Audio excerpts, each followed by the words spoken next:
Remember that wash-up country geezer who looked like background filler with a death flag? Turns out he's out here clapping prodigies, torching egos, and dodging fireballs like he's late for tea time.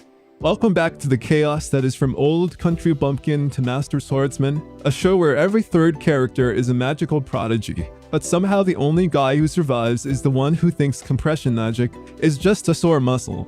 Today we're diving into episodes 2 and 3 featuring magical meltdowns, trauma, fueled training arcs, and one very pissed off griffin. So our country boy Beryl, not Barry, you uncultured swine, is now a certified trainer of soldiers. And no, this isn't your usual Rocky training montage. It's more like watching an overqualified gym coach explaining squats to toddlers. Beryl's dropping knowledge bombs left and right, and everyone's just shocked Pikachu face because apparently being competent is a plot twist. Even Drat, the stoic fridge of a soldier, is hovering nearby like a lost puppy. It's like the whole squad developed a crush on the same substitute teacher. Corona shows up.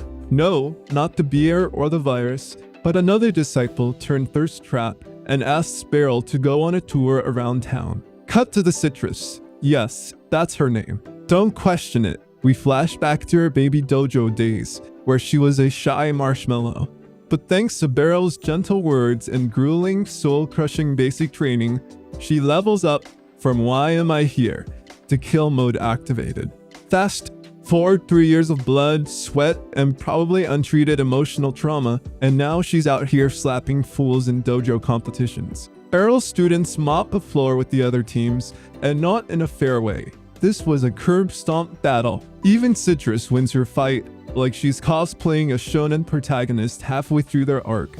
But of course, winning without fatalities is an offense to the insecure punks from rival dojos. One of them tries to start something, and surprise, surprise, the Citrus, like every rational person, chooses not to die over a hair clip. Then the goons get real dumb, and just as someone's about to stab her, Beryl appears out of nowhere like Batman with a mullet, blocks the strike, disarms the dude with one move, and casually ends the conflict like, "Children, go to timeout." Citrus breaks down crying, not because she's scared, but because feelings.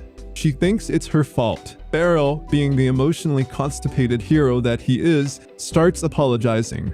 She wipes her tears and decides to become even stronger. Cue a redemption arc in 3. We skip forward to her absolutely demolishing Beryl in a rematch. He's proud.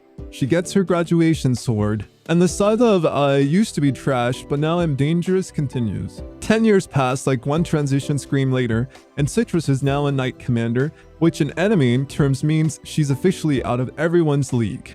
She invites Beryl to her fancy night, AQ, because she knows he's still the GOAT. Meanwhile, back in the city, Corona's dragging Beryl through markets like a tourist who just found out fruit costs more in town than in the sticks. They run into Faisal, another former student turned magical war machine. She casually drops that she doesn't need fancy accessories to use magic. "Excuse me, girl out here raw dogging spellcasting like she's on a cheat code diet?" Then some dude tries to rob a stall. Faisal flexes with sword magic, paralyzes him mid-run, and Beryl's just standing there like, maybe I should start charging tuition. Next morning, Beryl runs into a little girl named Lacey, who turns out to be a commander of the Magic Corps. She throws a tantrum because Beryl calls her a kid. Then she blasts him with fire magic like it's totally normal behavior for someone who still looks like she needs parental supervision. Beryl's reaction? Full defensive stance, ready to go. Bro's instincts are so sharp he could probably sense a sneeze from 3 timelines away. They walk together. She fangirls over Faisal and admits she came just to see Beryl. The man, the myth, the village, or menace. But Beryl, being Beryl, shrugs it off with his usual, "I just showed them the basics," humility. Then she challenges him to a sparring match in an abandoned arena. Because of course she does. She summons flames, Beryl braces for death, and just before the fire hits, she's throwing ice cubes the size of studio apartments, while this old man is casually dodging and blocking like he's Neo from the Matrix. Lacey gets giddy like it's her birthday and starts spamming spells like a kid who just unlocked the nuke button in a tutorial. Then she unleashes fire mode, because why the hell not? setting herself on fire like some magical girl from Hell's Kitchen. Beryl, bless his soul, is trying to fight back without hurting her. You know, like a responsible adult, but this isn't a say, it's anime, and she responds with, "Have you ever fought a wizard before?" Then she drops a gravity spell so heavy even the animators felt it. But just as the earth begins to break, boom, she stops, realizing she almost cooked Grandpa into barbecue. She explains it was compression magic, basically a magical black hole in ball form.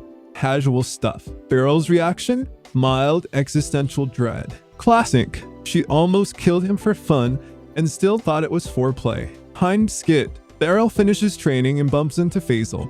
Faisal gives Beryl a luxury potion as an apology because his own master almost turned Beryl into a pancake. At first, Beryl's like, "I only drink herbal tea and chew bark."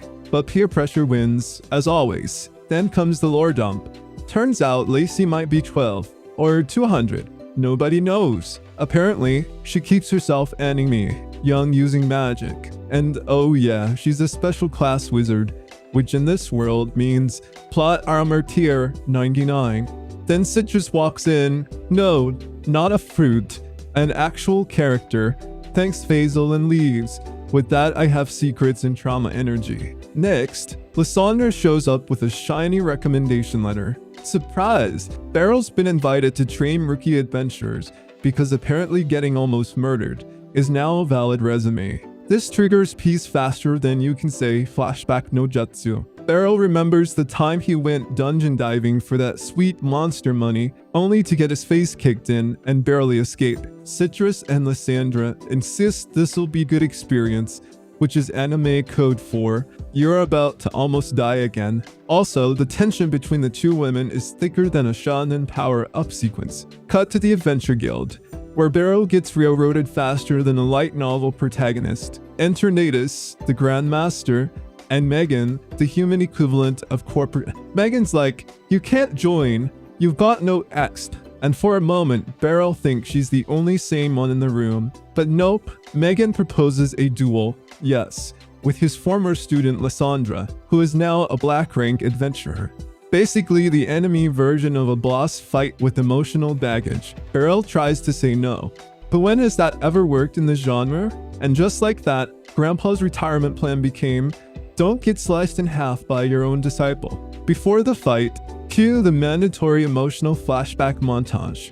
We see baby Lysandra traveling with her merchant parents until a wild monster decides to ruin their road trip. Mommy throws her in a river, as you do, and Beryl fishes her out like a soggy kitten. He takes care of her, teaches her swordsmanship, gives her food, love, and trauma suppression training. Eventually, some family adopts her. The battle begins. Spectators gather. Dramatic music swells. Lysandra goes full anime battle girl mode. Twin swords flashing, speed boosted to Sonic the Hedgehog levels. Beryl, calm, collected, kinda bored. Then, bam, disarms her, kicks her down, and casually ends the fight like he's swatting a fly.